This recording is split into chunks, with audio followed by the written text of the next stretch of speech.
The last decade has seen an explosion in the quantity of data being generated every minute. Data has become a valuable economic resource that is powering innovation and economic activity all over the world today.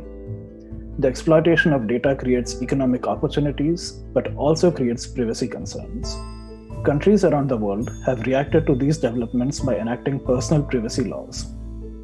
The European Union, Singapore, Brazil, and others have enacted personal data protection laws that limit the use of personal data.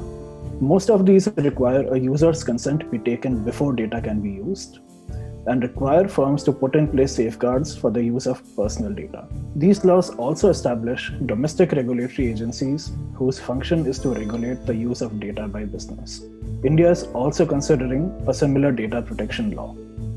The Personal Data Protection Bill 2019 is currently being considered in Parliament.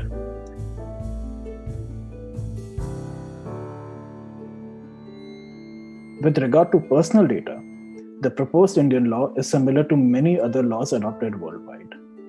It requires firms to take user consent before collecting data, provides consumers with the right to access and correct their data, and places many obligations on firms that collect data.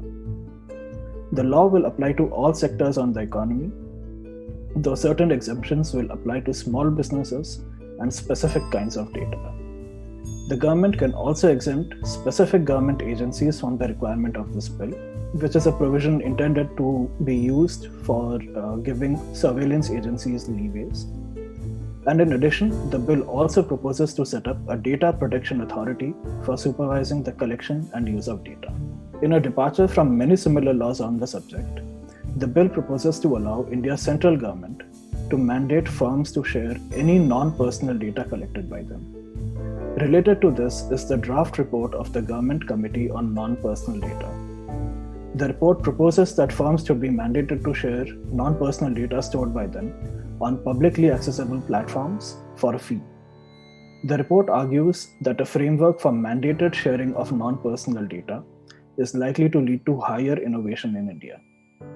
While these policies take shape in India, some important questions need to be considered. First, what is the right balance between privacy and commercial activity, and how should laws be designed to balance these objectives properly?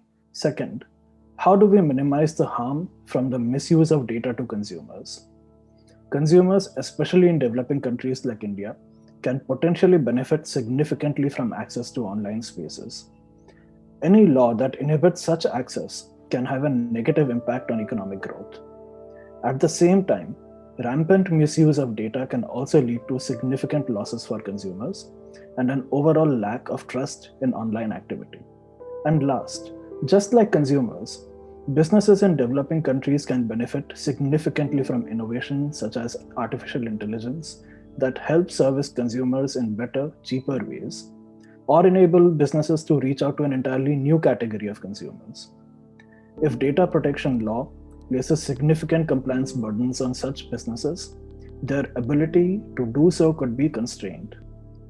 Therefore, this tension between allowing businesses that use technology to grow on the one hand and requiring them to use consumer data with due care on the other is an important tension that policymakers must resolve. The proposals on non-personal data also give rise to similar tensions. 1. What is the right balance between benefits from data sharing that compel firms to share data that they have themselves generated, and spurring innovation by mandating that this data be shared publicly? How do we create a good mechanism for sharing this data and for fixing prices for the sharing of this non-personal data?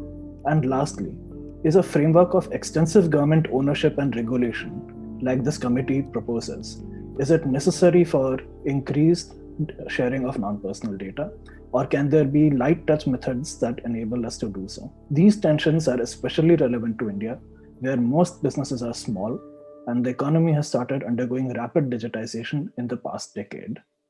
Therefore, it is important to ask how good these proposed frameworks for data regulation in India are.